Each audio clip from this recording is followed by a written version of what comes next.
সকাল 10টার সময় বাড়ি থেকে বেরিয়ে বাড়ি এসেছিলাম রাত 9টার সময়। আর সারাদিন বেরিয়েছিলাম টাক খেয়ে, আর করেছিলাম প্রচুর খাওয়া দাওয়া। কোথায় গিয়েছিলাম সেই সব কিছুই তোমাদের সাথে আজকে শেয়ার করব। তাহলে চলো ভিডিওটা একদম প্রথম থেকে শুরু করা যাক। আজকে আমি, রিঙ্কি, শিবু তিনজন মিলে চলে গিয়েছিলাম বিধাননগর, কারণ আমরা যাবো আজকে দিকুইনে। তাই জন্য কিন্তু বিধাননগর নেমে আমরা অটো ধরে নিয়েছিলাম। আমরা কোন লোকেশনে যাব সেটা কিন্তু কাকুকে বলে তারপরে অটোয় উঠেছিলাম।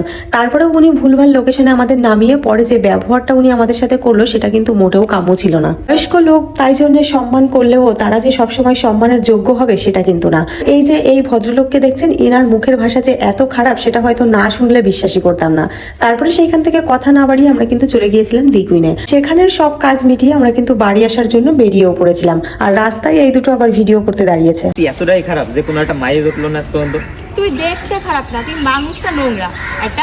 তো আমরা কিন্তু আজকে দিকুইনে এসেছিলাম রিঙ্কির সঙ্গে, আর আমাদের কাজ পুরো কমপ্লিট। আর এখন দেখো এই দুটো রাস্তার মধ্যে দাঁড়িয়ে দাঁড়িয়ে ভিডিও করছে। কোন সময় যে গাড়ি এসে ওদের উড়াই দেবে রোডের পাশে। তারপর সেখান থেকে আমরা সোজা চলে এসেছিলাম স্টেশনে। আর স্টেশনে এসে ছোট্ট এই ফ্যানটার সঙ্গে দেখা হয়ে গিয়েছিল। ওকে তো পুরো রিঙ্কির কোলে দিয়ে দিয়েছে, আর রিঙ্কি বলছে চল তোকে নিয়ে যাই। আর দেখো বাচ্চাটা কি করছে। তারপরে কিন্তু ট্রেনেও আমরা উঠে পড়েছিলাম। আর ট্রেনে আজকে এত ভিড় ছিল, আসার সময়ও যেমন ভিড় ছিল, যাওয়ার সময়ও কিন্তু তার ছাড়া আরো বেশি ভিড় ছিল। আর ট্রেনের ভিতরে বসে বসে আমরা কিছু খাবারও খেয়ে নিয়েছিলাম। এইদিকে শিবুর কাণ্ডটা দেখো, পুরো এক প্যাকেট আমলকি গালের ভিতরে একসাথে ঢুকিয়ে দিয়েছে। আসলে আমলকিটা শিবুর একটু বেশিই ফেভারিট। সেই সকালে আমরা বেরিয়েছিলাম, এখনো রিঙ্কি খাইনি, আমি বাড়ি থেকে খেয়ে এসেছিলাম। আর এইদিকে দেখো ও ভিডিও, ওর নাকি মাথা ঘুরাচ্ছে।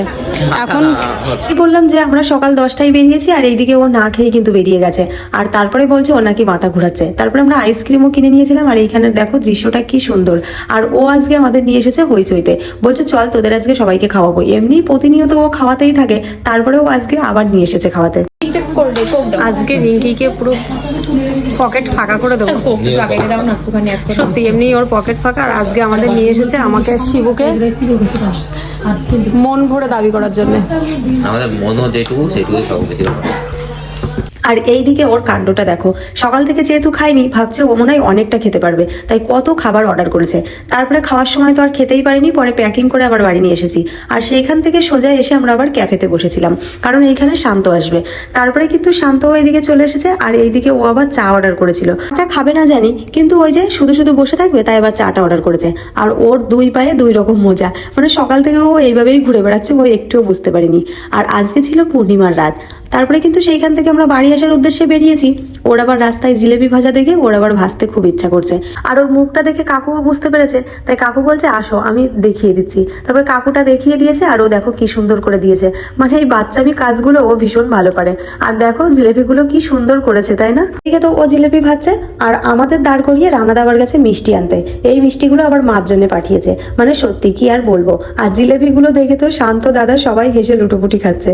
তারপরে কিন্তু আমি বাড়ি চলে এসেছিলাম। দাদা মিষ্টি পাঠিয়েছে তাই শুনে মা তো খুশি হয়েছিল। আর এইদিকে যখনই আমি ক্যামেরা অন করেছি মা ভীষণ লজ্জা পেয়ে গেছে।